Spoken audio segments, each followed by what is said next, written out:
আসসালামু আলাইকুম। আমি engineer Shafat Hussain, maintenance in-charge মাউন্টেরা হসপিটাল। আজকের টপিকে আমি আইসিইউ ভেন্টিলেটর এর maintenance, purchase and technical evaluation নিয়ে বিস্তারিত আলোচনা করব। ভেন্টিলেটর সাধারণত দুই টাইপের হয়, একটি হলো ট্রান্সপোর্ট ভেন্টিলেটর আর একটি হলো central station ventilator. Transport ventilator আমরা সাধারণত আইসিইউ অ্যাম্বুলেন্স বা পেশেন্ট এক জায়গা থেকে আরেক জায়গায় ট্রান্সফারের ক্ষেত্রে ব্যবহার করে থাকি। সেন্ট্রাল স্টেশন ভেন্টিলেটর আমরা সাধারণত আইসিইউর ভিতরে ব্যবহার করে থাকি। সেন্ট্রাল স্টেশনে যেহেতু সেন্ট্রালি এয়ার এবং অক্সিজেন প্রয়োজন হয়, তাই সেন্ট্রাল স্টেশন ভেন্টিলেটর আমরা মুভমেন্ট করতে পারি না। কিন্তু ট্রান্সপোর্ট ভেন্টিলেটরে বিল্ট ইন এয়ার কম্প্রেসর থাকায় ছোট একটি অক্সিজেন সিলিন্ডার ইনক্লুড করে ব্যবহার করতে পারি। এটি ভেন্টিলেটরের এক্সপারেটরি প্রসেস, প্রতিদিন কমপক্ষে একবার এটি ক্লিনিং করা প্রয়োজন। ভেন্টিলেটরের পেছনের দিকে সাধারণত পাওয়ার সুইচ থাকে। এখানে পাওয়ার কেবল এবং পাওয়ার সুইচ একই পাশে রয়েছে। নিচে আমরা অক্সিজেন এবং এয়ারের দুইটি ফিল্টার দেখতে পাচ্ছি। যদি অক্সিজেন বা এয়ারে কোনো কারণে পানি চলে আসে, তাহলে এটি ফিল্টারিং করে জমা থাকে এবং এটি আমরা প্রতি এক সপ্তাহ পর পর চেক করব যে এখানে কোনো পানি জমা আছে কি না। যদি পানি জমা থাকে তাহলে ফ্লাশ করে পানিটি বাইর করে দিয়ে দেব। সাধারণত পাওয়ার কেবলের উপরে একটি ফিউজ থাকে। ওই ফিউজটি যদি কোনো কারণে কোনো ইলেকট্রিক্যাল প্রবলেম হয় তাহলে ফিউজটি পুড়ে যায়। আমরা যদি পিছনে সুইচ অন করি তাহলে ভেন্টিলেটর অটোমেটিক্যালি অন হয়ে যাবে।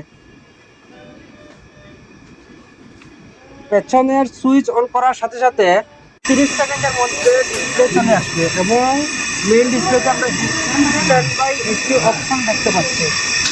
এখান থেকে আমরা দুইটা চেক করতে পারবো। একটা হলো এসএসটি, যেটাকে আমরা সেলফ টেস্ট বলি। ভেন্টিলেটর পেশেন্টকে দেওয়ার আগে ভেন্টিলেটর বিভিন্ন প্যারামিটার যেগুলো ওকে আছে কিনা, circuit, breathing circuit, inspiratory expiratory sensor, oxygen sensor সহ অনেকগুলো প্যারামিটার আছে যেগুলো ভেন্টিলেটর চেক করে। যেহেতু এটা একটি লাইফ সাপোর্ট মেশিন, তো সিস্টেম চেক ভেন্টিলেটর অটোমেটিকলি করে থাকে। সিস্টেম চেক যখন আমরা দেখব যে অক্সিজেন, এয়ার এবং ইনক্লুডিং অ্যাক্সেসরিজ সবগুলো ঠিকমতো ফাস্ট হয়েছে, তখন আমরা ভেন্টিলেটর কি পেশেন্টকে দেওয়ার জন্য উপযোগী মনে করব এবং পেশেন্টকে দিব। যদি কোনো প্রবলেম থাকে, লাইক ব্রিদিং সার্কিটে লিক হয়ে গেল, ব্রিদিং সার্কিটটি প্রপারলি কানেক্টেড হলো না, তখন ভেন্টিলেটরটি পাস দেখাবে না। তখন ওই অপশনে ভেন্টিলেটরটি ক্রস চিহ্ন দেখা যাবে এবং আমরা ওই অংশটি সঠিকভাবে লাগানোর পরে আবার সিস্টেম চেকটি করব। এটি হলো গিয়ে ইউজার এন্ডের একটি সিস্টেম চেক। আমরা যারা বায়োমেডিক্যাল ইঞ্জিনিয়ার আছি, তারা ভেন্টিলেটরের আরেকটি চেক আছে যেটাকে ইএসটি বলা হয়। ইএসটি চেকে আমরা তখন অক্সিজেন এবং এয়ারের প্রেসার সহ বিভিন্ন ক্যালিব্রেশন আছে, ক্যালিব্রেশন করব, করে দেখব যে ভেন্টিলেটরের প্যারামিটার গুলো ঠিক আছে কিনা, কোন সেন্সর বা কোন পার্টস গুলো প্রবলেম আছে, কতটুকু কতটুকু রান করছে, আমরা এগুলো ইএসটি এর মাধ্যমে দেখব। আইসিইউ ভেন্টিলেটর পারচেসের ক্ষেত্রে আমরা কয়েকটি গুরুত্বপূর্ণ বিষয় খেয়াল রাখবো। যে ভেন্টিলেটরটি অফার করা হয়েছে ওই ভেন্টিলেটরে হিউমিডিফায়ার আছে কিনা, কারণ অনেক পেশেন্টকে হিউমিডিফায়ার সহ আইসিইউ ভেন্টিলেটর সাপোর্ট দেওয়া লাগে। কিছু কিছু পেশেন্টকে যখন নেবুলাইজেশন করা লাগে তখন ভেন্টিলেটরে নেবুলাইজার যদি ইনবিল্ট থাকে তাহলে পেশেন্টের জন্য অনেক ভালো। যেমন কিছু কিছু ভেন্টিলেটরে আল্ট্রাসনিক নেবুলাইজার ইনক্লুডিং থাকে। আল্ট্রাসনিক নেবুলাইজার থাকার কারণে ওই পেশেন্টের যদি ভেন্টিলেটর উইথ নেবুলাইজার প্রয়োজন হয়, তখন আল্ট্রাসনিক থেরাপির মাধ্যমে নেবুলাইজার দেওয়া যায় এবং এটি পেশেন্টের ইমপ্রুভের ক্ষেত্রে অনেক গুরুত্বপূর্ণ ভূমিকা রাখে।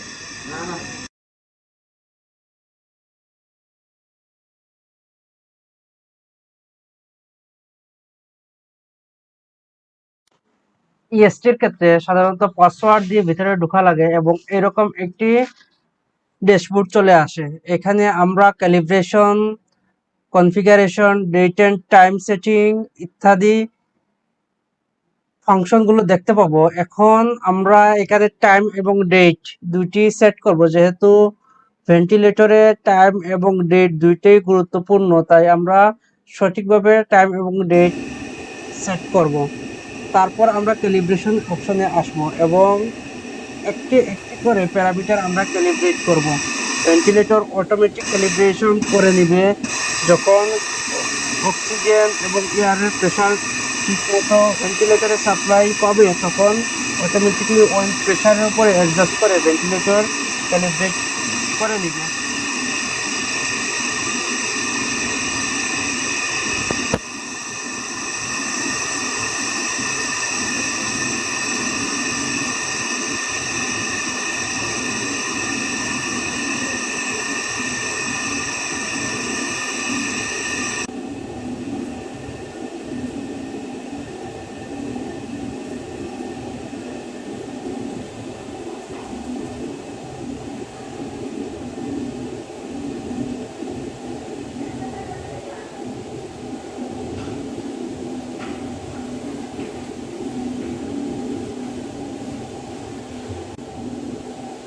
হ্যাঁ, এটা কমপ্লিট হয়ে গেছে।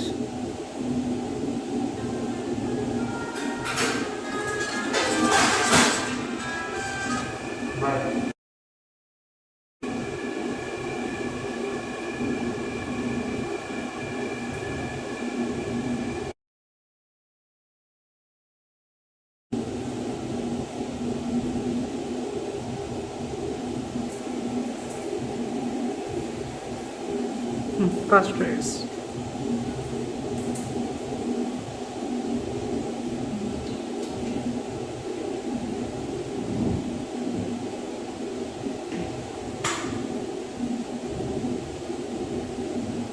এখন ইন্সপায়ারেটরি এবং এক্সপায়ারেটরিতে আমরা ব্রিদিং সার্কিটটি কানেক্ট করব এবং পেশেন্ট সাইডের যে ব্রিদিং সার্কিটটি আছে ওইটি ব্লক করে দিব।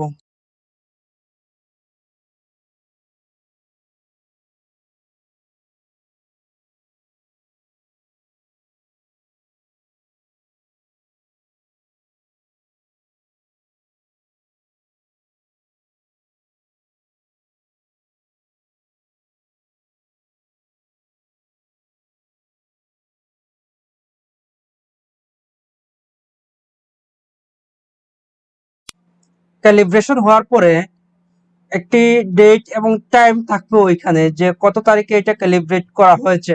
আমরা সাধারণত ভেন্টিলেটর প্রতি মাসে একবার ক্যালিব্রেশন করব, করে প্যারামিটারগুলো দেখব যে ঠিক আছে কিনা।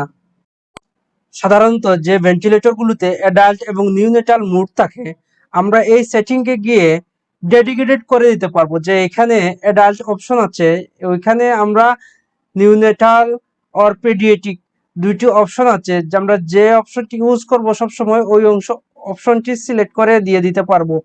তখন আমাদের ওই অপশনটি বিল্ট ইন হিসেবে থাকবে।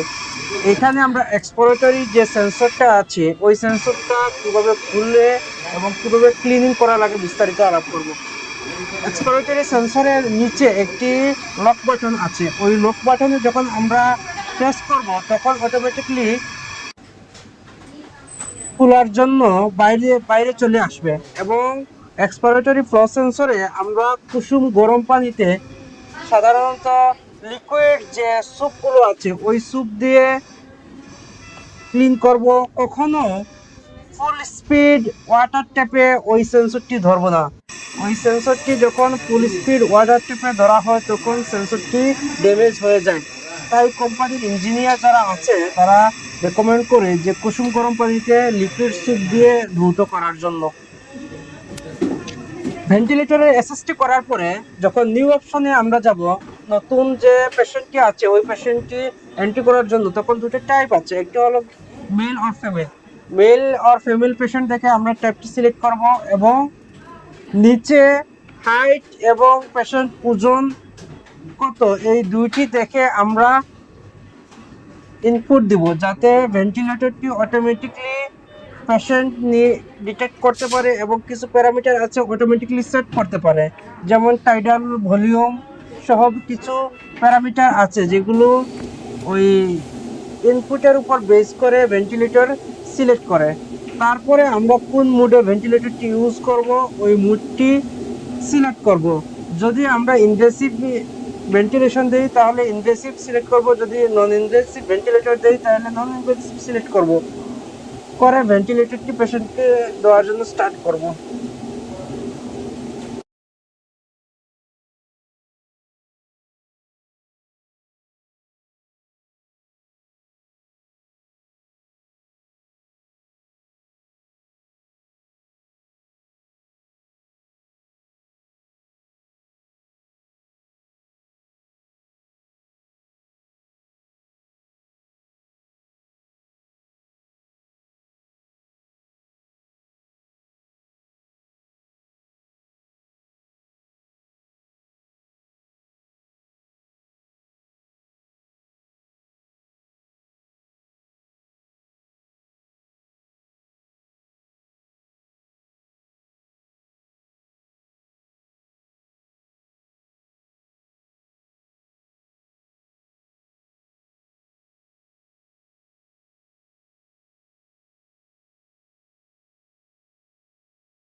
যেহেতু ভেন্টিলেটর অনেক গুরুত্বপূর্ণ একটি ডিভাইস, একটি লাইফ সাপোর্ট মেশিন, তাই প্রিভেন্টিভ মেইনটেনেন্স খুবই জরুরি। আমরা সবসময় ভেন্টিলেটর প্রিভেন্টিভ মেইনটেনেন্স করে রাখবো যাতে কোনো ধরনের সমস্যা না দেখা দেয়।